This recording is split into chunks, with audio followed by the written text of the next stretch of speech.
Thanks for tuning in again, everybody. We're back with your favorite podcast, Luca's Tigers and Bronze. Oh my.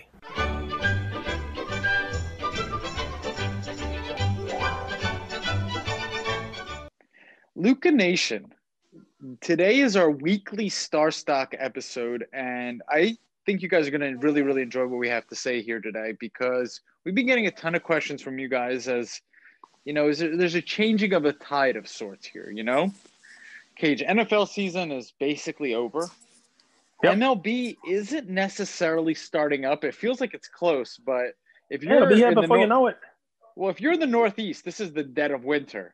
Yep. And don't forget, MLB starts in the spring, so there's still these two really difficult months coming up of February and March. But January will be over before you know it. February, you'll start hearing about catchers and pitchers reporting, you know? I mean, most of the free agents have already signed. They're where they're going. There's some moves still to be made. Mr. Bauer is still kind of sitting out there waiting for a lot of money. But let's take a second now and pause. Tell me. Bucks Chiefs. You were absolutely right. I had that right. But let me ask you, who wins? Man, the goat versus the baby goat. The baby goat is better. The older goat is wise. It's like Karate Kid all over again, huh? Yep. Well, I will tell you what I think, and I watched those games.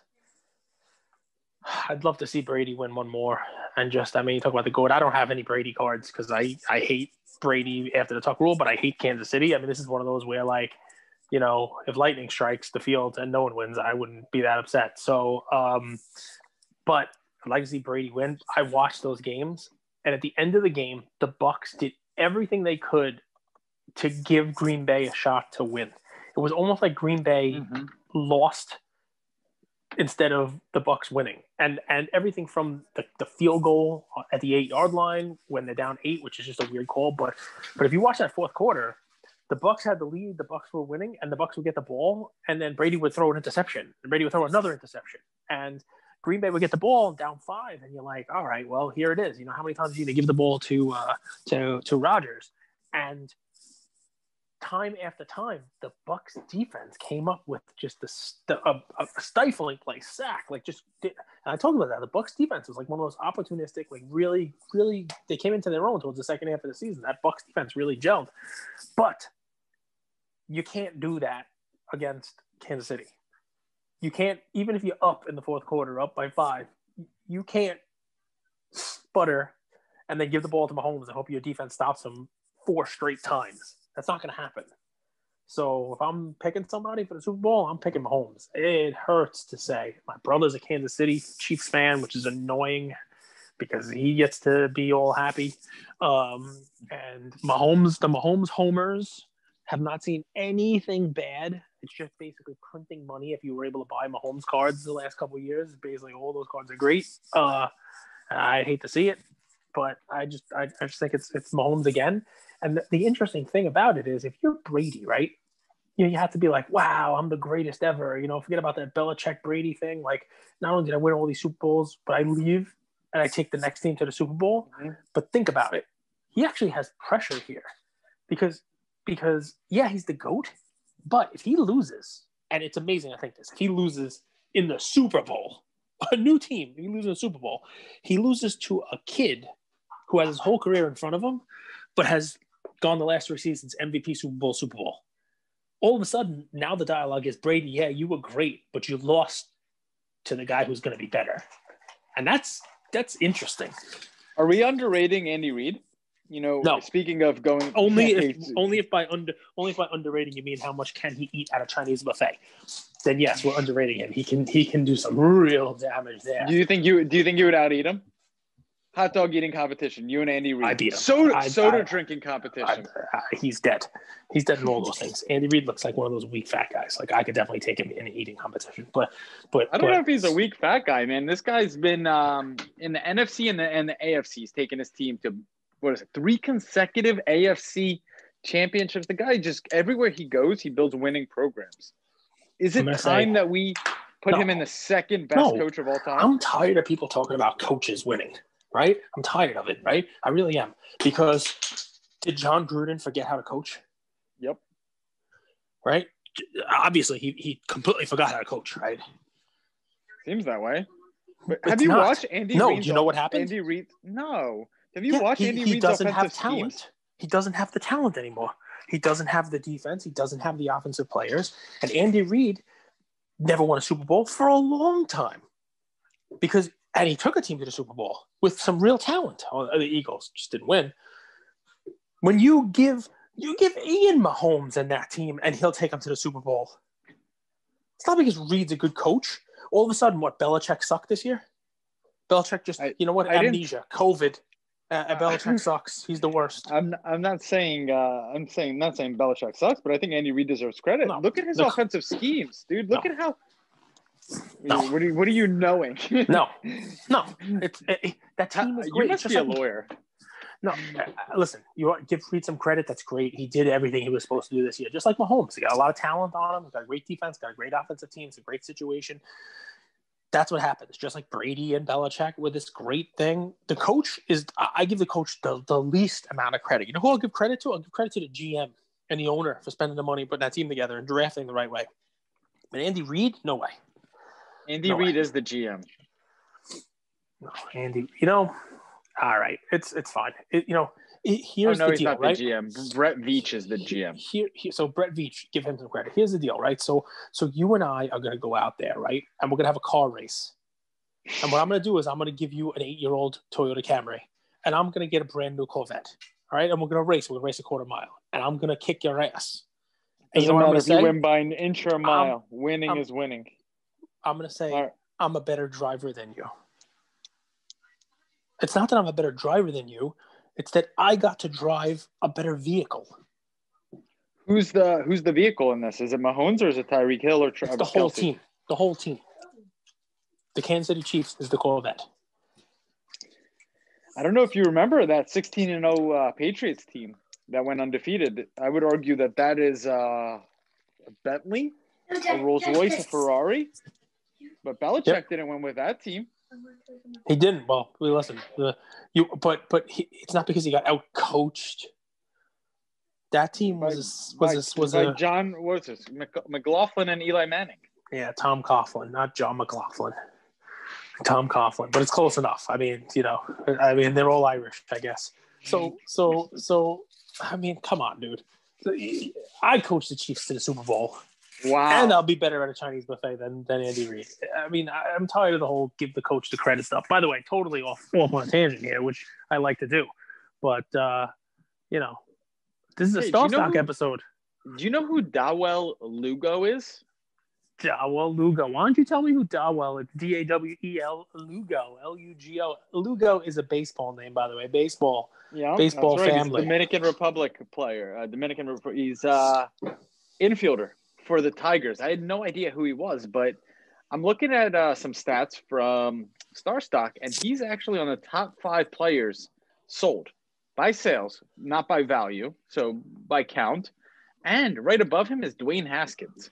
So two interesting guys cracking the sales list. And I wonder if some of those people listened to your play the other day. Was that yesterday? When you gave the Dwayne Haskins to yesterday, the Steelers? Yesterday or 2 days ago. Yeah, I mean, it's that's interesting. That's yeah, I mean, that doesn't surprise me. He was in the news. Starstock is all about the news. It's all about that daily fantasy play. It's kind of like, who you would pick up to stash away on your, on the waiver wire kind of deal, right? So the Haskins thing doesn't surprise me. And, Dawel Lugo, I've also come to realize that, if you get somebody who liked a player like that, right? Dawel Lugo or somebody like that, and they were stashing 400 of them, and they happen to send them all into Starstock, and they get scanned in last week, and they all get scanned in B's, and the person wants to just sell them for a dime each. They could have, 300, 237 Dawel Lugo sales. Doesn't really mean much. We told people to buy Denny Avija cards, back before Christmas. And with the scanning delays that are going on now and the draft prism no longer being fast pass, it wouldn't surprise me if a ton of people are scanning in Denny Avija because that's what we told them to buy.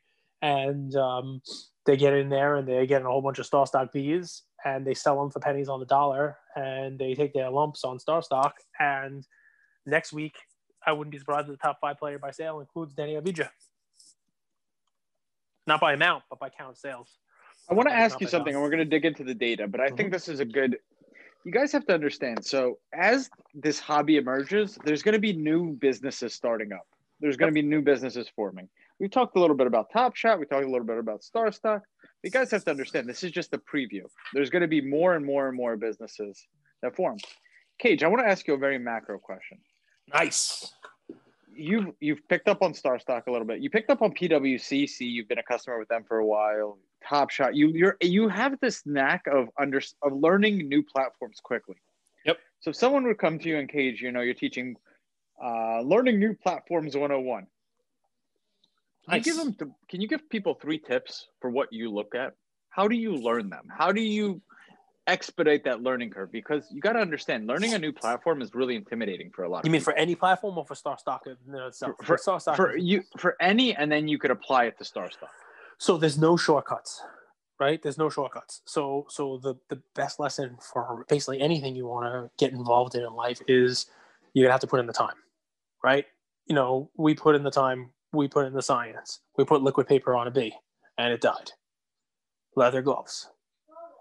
No, so you're not even laughing. You don't even know what movie that's from. It's ridiculous. I say it all the time, and I'm very upset that you don't know that it's Prestige Worldwide. So no. That's not the name of the movie. By the way, my grandpa's, I don't even know, but they called their nursing home Prestige Worldwide. So I do know what that's from. So basically what you're telling me is the name of the movie. Your grandfather, who only speaks Ukrainian and doesn't speak a lick of English, knows more movies than you. Wonderful. Moving on. So, platforms. The business actually delivers food to elderly people's homes. That's the business. Kind of smart business. Nice. It's good. I mean, it's nice. It's good. Meals on Wheels. Meals on Wheels. That's what it was. Meals on Wheels. I used to volunteer at Meals on Wheels when I was a kid. Deliver food to people who couldn't go out and get it. So in any event, here you go. Well, that's good, because I love this quote: "When you're feeling helpless, be helpful." All right, that's a cool one. So here you go, guys. There's no shortcut to it, and what that means is get on the platform, whatever the platform may be, whether it's PWCC and learn their vault, or it's Starstock and learn what they're doing and how they do it. Starstock's an easy example, right? Because there's not much to it, right? It's a marketplace style page. You want to learn about what cards they take and what cards they don't, just click on send the cards. You want to learn about their turnaround time, just click on it. You want to learn about what they're selling and what they're not, go ahead, scroll around their homepage and see what the most recent cards that have been scanned in are, what's selling, what's going on with their index. Click around a little bit. They make it easy for you, because if you deposit $5, they give you 10 with our code. So, you basically are able to play with house money, right? You're basically able to go in there, see what it's like to buy cards, see what kind of percentage they take. There's no substitute for actually doing it and spending a little bit of time, on the platform itself. You can listen to me and have me tell you how to do it, but it's difficult. Unless you're on it, you're visualizing it yourself, you're seeing how it goes. And, you got to dedicate some time to it. But I would tell you, on a platform like Starstock, the best way to do it is try not to cast too wide of a net, right? Because it's better to know the ups and the downs of 10 basketball cards. Let's say the top rookies of this year, whether it be in their hoops cards or their Prism draft cards, the hoops when it comes out in a couple of weeks.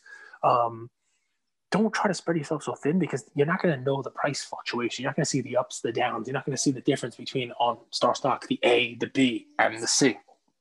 And when B has gotten too cheap or A has gotten too expensive or vice versa, you're not going to be able to see where those bargains are, because you need to basically be paying attention to your guy or your guys. And that way, when new cards come into the platform, you see, hey, here you go, how to make offers. How to sell your cards for the right price and get what you should be getting for the cards. So I wish there was an easier answer, but the answer is what it usually is. It takes time. You actually have to dedicate some time to it. Does that make sense? Do you go on so I'm a big fan of following them on Instagram and reading the comments.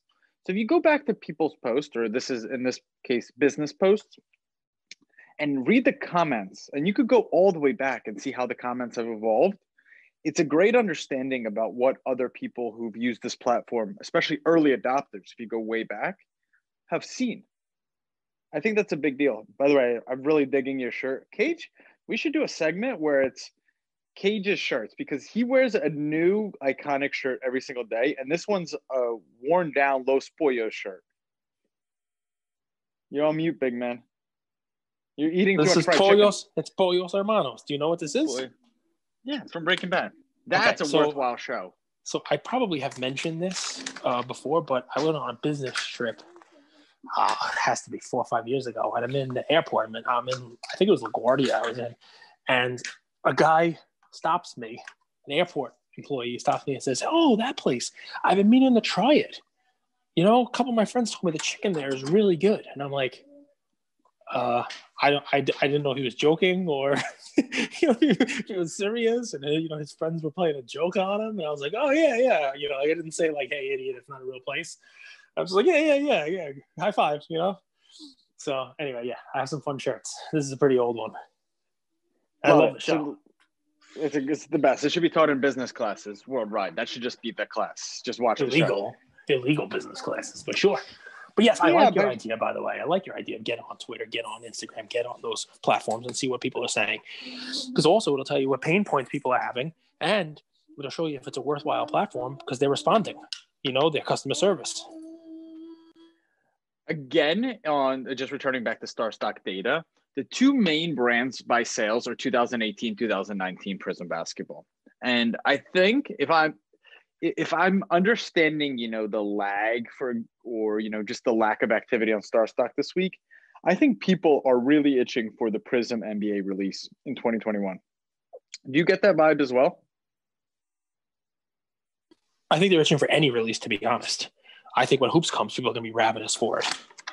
But Starstock's not accepting Hoops, right? Oh, yeah, I just don't. Anybody. I mean, just most people. And who knows? They might do Hoops. We still have to talk to them about that. I think they'll figure that out when it comes and see what kind of influx of requests they get.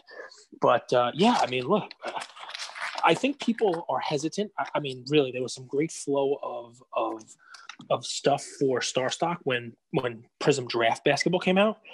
But I think people are hesitant about Prism Draft Basketball's overall value, especially because you can go on there and you can see what last year's Prism Draft is selling for. And it doesn't really hold much value right now. Now, that might change, but it doesn't really hold much value. So I think people are a little hesitant to put, big money right now into buying the Prism Draft Basketball cards, just out of hesitancy about the long-term, ability to invest in it and actually have it hold some money. So last week, Colin Sexton walks into the Brooklyn Nets locker room. Walks by Durant, walks by Harden, taps Kyrie, and says, "It's going to be a long night for you, brother." Now, obviously, after his 40-point night, Colin Sexton's the number one player sold by value. Are you next week and next month, are you buying, selling, or holding Colin Sexton cards if you have them in your portfolio? Selling. I actually sold some Colin Sexton cards this week, and if I had them on Starstock, I'd sell every one that I had.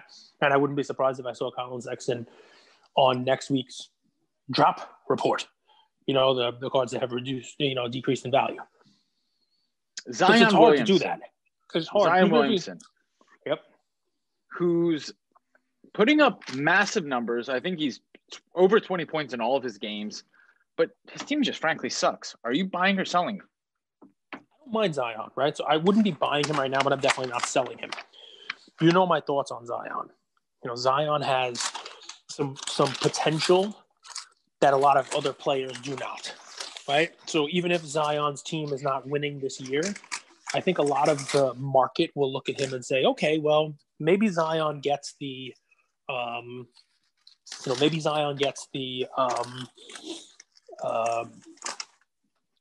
Giannis French fries. Maybe Zion gets the extra large French fries. Maybe he gets the Giannis treatment, right? Maybe he wasn't so great in the beginning. I mean, obviously Giannis wasn't that hype, but maybe Giannis didn't win his first 8 years. Yeah, he's now in the playoffs, the whole deal. But, maybe people are okay. Zion played well last year. Maybe they're okay with this year, Zion just staying healthy and lasting a whole season and making his team a little bit better. Make the playoffs, that's a bonus. Maybe next year, though, they expect him to go to the playoffs. Maybe the year after that, they expect him to win a playoff series. I think there's more of a runway with somebody like Zion who has this other potential. I'm not a buyer on him. I know you're a seller. Well, let's go to the next guy, Lonzo Ball. Okay, Lonzo Ball is somehow in the NBA emerging 30. I guess they use the word emerging very loosely. But if you look at Lonzo's cards, his card is sitting, I guess this is the Starstock guy, sitting at $40. And over the last just 3-4 weeks, it was 53, 48, 38, and 40. So it's actually up 5% over the last week. Lonzo Ball cards. What do you think? I would not invest in Lonzo Ball. I just think, he's one of those guys with the no momentum, right? He's one of those guys that, could have been good, but never turned into anything good. Could have been awesome, but is now not awesome. And what is he, the third, fourth option on his team? I would never, invest in somebody who's, anything more than the second option, anything worse than the second option, Lonzo reminds me of that coworker you have that you just dump work on his desk that is meaningless, but you need him to do something. Let's keep moving. Do you let him keep his swing line stapler, though? Definitely not. I put it in Jell-O. Donovan Mitchell. That's more office instead of office space. That's my vibe. Donovan Mitchell. The Jazz have been sneaky. The Jazz look really, really good this year. I think they've meshed as a team. Last year Connolly, I think he couldn't find a spot. I think they've done really, really, really well. I had them as a sell, just as a team altogether, but they're overperforming expectations. And I think they're doing a good job of bringing Joe Ingles off the bench. What do you think about Donovan Mitchell? He's just slightly below that Luka Doncic, Zion, Trey, Ja, Tatum kind of class A of players. Yep. I think he should be in the conversation though. I always like Donovan Mitchell, man. I always like Donovan Mitchell. Why? Because he's it's always like him and Gobert. It's like a 1-2 punch. It's like Stockton doesn't get any credit because Malone is there, right? It's always Stockton and Malone. It's never the same. Devin Booker doesn't really have that, so Booker gets a little bit more run, a little bit more press, a little bit more value because of that. But I like Mitchell, man. He plays in Utah, which it makes it a little difficult later games. And Utah has always been, just like he has always been a notch below those top guards, Utah's always been a notch below those top teams, right? They're good enough to be a 3 seed and, play some good ball, but never really actually get to the promised land. And that's not the kind of person people want to invest in. Undersized, almost as good as the rest of the guys, right? Curious, and maybe you know this, I should probably know this as well. Why are LeBron and Giannis not on this list? On the NBA emerging 30? Because they've emerged, or? Yes. Yeah. I would think it's for, younger guys. If you look at the list, it's not somebody who has already, as you said, emerged, So, on that note, do you think Giannis is ahead above Luka though? As far as like their career standpoint, like where they've in their career development. No, I think Luka's interesting because while he's only been in the NBA for a little while, as you've said many times, he's played professional ball many years before that. So, he's not really a typical third-year NBA player, or 2.5 years, because last year was a shortened, half season.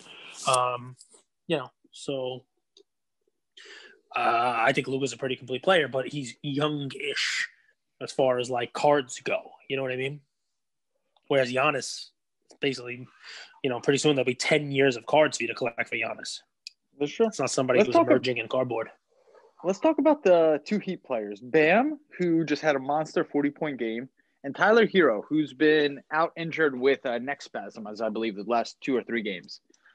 How would you be playing them from a star stock perspective? Are you buying, selling, holding Bam? Are you buying, selling, holding Tyler Hero?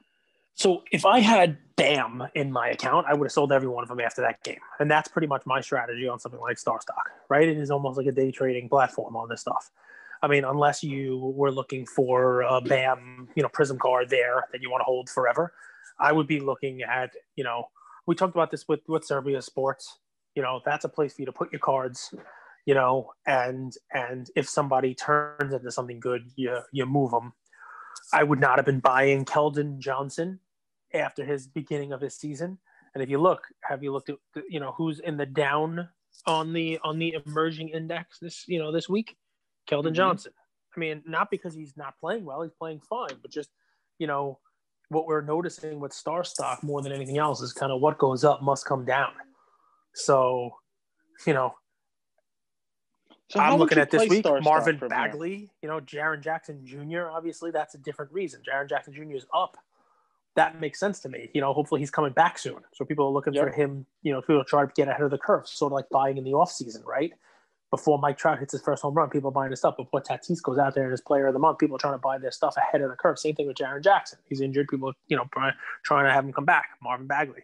Colin Sexton had a 40-point game last week. He went up 35%. Chances are he's not going to be scoring 40 in multiple games in this coming week, and people are going to be a little disappointed. So let's go through. Let's bring Luca Nation 5 baseball players that they should look out for in this upcoming year that they can that they could make actionable plays on. And it's not players that they should necessarily go and buy. It's players that they should have on their radar. So Cage. So are we talking about like young star stock play kind of guys? Are we talking about like big players? Are we talking about like comeback players? I mean, like what are we talking about as far as those guys? So just anything, whatever I want to bring for baseball guys. But let's leave 3 guys. Let's leave 3 guys out because we've talked about them so many times. Let's leave Soto, Acuna, and Tatis out. We've talked about them a million times. Outside of those plays, so if I want to start with one guy. Yeah, please go ahead. Louis Robert, and then you'll go. Right, so he's not sneaking up on anybody, right? Everybody's already buying into him, and people are already thinking that he's going to have a good year. But his cards have not flown yet this year the same way that, Tatis and those guys have. So there's still, the ability to buy into Louis Robert, Lou Bob on Star Stock and anywhere else. I think what I would be doing on a Star Stock platform is looking at the guys who, just as we talked about week over week, I wouldn't want to buy into the guys who have just gone up because of one good performance. Right? Because I think next week they're going to be down. I'd be trying to look for a guy who's down because of bad performance last year. And we talked about these guys like the Christian Yelich's, the Bellingers, the Gleyber Torres. Those are the kind of guys I'd be looking for. And I'd be putting in, dollar cards. Star Stock B even if you want to on these guys. It doesn't really matter. Your Star Stock A if you want to, you name it. The Topps Update rookies. I'd be looking at those guys. And I would, you talk about like a Star Stock mutual fund of baseball players who had a bad COVID year. 1 or 2 of them is going to start out hot. And all of a sudden, you're going to get back your entire investment on 5 or 6 guys on just Bellinger when he has 3 or 4 home runs in the first week. Or Gleyber Torres when he has the 3 home runs he had all last year, he has in the first week. And you'll be able to sell those cards all to pay for the entire thing, and everything else is gravy. That's kind of where I would go. Those we've talked about that, about Nolan Arenado. We've talked about those are your guys to look for. I mean, your more recent one, Gavin Lux, take a flyer on if you think he's going to be able to play. Yordan Alvarez. I mean, these are guys who are top names, right? Bichette, people seem to love him. His prices have gone up. Yordan's have not. But if Alvarez comes and does his thing, those are guys you can ride the wave up on those cards rather than trying to buy somebody who's already up. I wonder if this is a play. If you guys follow beat writers, right, they're usually the ones that are talking about the minor leagues and guys that they're going to be called up to the opening day roster. I feel like opening day roster in baseball is traditionally really kind of like it has a level of respect to it. Cage, do you think it's a play of like, you remember how we say buy the hype, sell the news? Yep. Do you start looking at players that weren't on opening day rosters last year that might crack opening day rosters this year and make them a play? Yeah. So here's what I would do, guys. I would grab your fantasy pages. I would start doing if you're going to be baseball for Starstock this year, I'd start reading the fantasy magazines that are deep sleepers, dynasty leagues, guys who potentially could impact your fantasy team in the second half of the season. Like, guys who, like Wander Franco, obviously it's not sneaking out anywhere, but every team has someone like that who might not make the team in the beginning or didn't make the team last year and is going to make it this year. There's a million articles. Most people are writing them with an eye towards fantasy. Late round fantasy sleeper plays for every team. All right. And just because it doesn't say star stock cards you should buy to make profit as a title of the article doesn't mean you can't use it to make profit on star stock. This is what I do. I go and I find fantasy articles and I read articles about, I can follow a couple of teams. I can't follow all 30, and you find, just like you said, the beat writer for the Tampa Bay Rays or the Cincinnati Reds or whoever it may be. And they're going to tell you, hey, by the way, getting an invite to camp this year is going to be this guy. And he's got a 98-mile-an-hour fastball, or, is going to be this 5-tool outfielder who we think has a shot to make the team coming out. Maybe you can buy him on StarStock for pennies. So, yeah, I think it's a great idea. Last thing, and we're going to wrap here. It's going to be a short episode. I actually have a play, and then that's really it for today. We always talk about bounce-back players, but what about guys that are going to capitalize on last year's success? And I want you to tell me how you would go about playing this guy, both on StarStock and off. Randy Arozarena. This guy crushed the postseason record. Crushed it. He is an athletic specimen. He's found a home in Tampa Bay. And it doesn't seem like people are talking about him, but no, he's still really cheap. Be? He's still really cheap. Well, yeah, I think if you believe in him as we did, then you'll be fine. He's sort of like Kyle Lewis, right? Who won the Rookie of the Year, right? People have not really bought into those. You still don't hear about them, right? You still don't hear about those guys at all because there's so many other names that people are talking about. And I think part of it is because they both kind of snuck up on people, right? And in baseball especially, there's the whole Kevin Moss thing. Basketball, you're going to be fine, right? Basketball, you go out there, you score 40 points a game, you're going to score 40 points. You can go, you're not going to be a flash in the pan, right? There's not a lot of guys who have dropped 40 or 50 points in an NBA game that all of a sudden go back to the bench or can't play ball anymore. Thanos gauntlet in the background here being turned on. But in baseball, you could have somebody who gets hot for a period of time. If you don't know who Kevin Moss is, look him up. Look up the 1990 Kevin Moss stories. This is a guy who was the first baseman for the Yankees in a year where Don Mattingly was injured. And at the end of the season, I think in the final month, he had like 9 or 10 home runs. And I remember buying the 90 Fleer and the 90 Tops Traded and, Kevin Moss cards. And people were trading Ken Griffey Jr. for it because it was a year after. And this guy's going to be the next great Yankee. And he literally, I don't think he hit another 10 home runs. I think that month at the end of that year, he hit more home runs there than the rest of his career.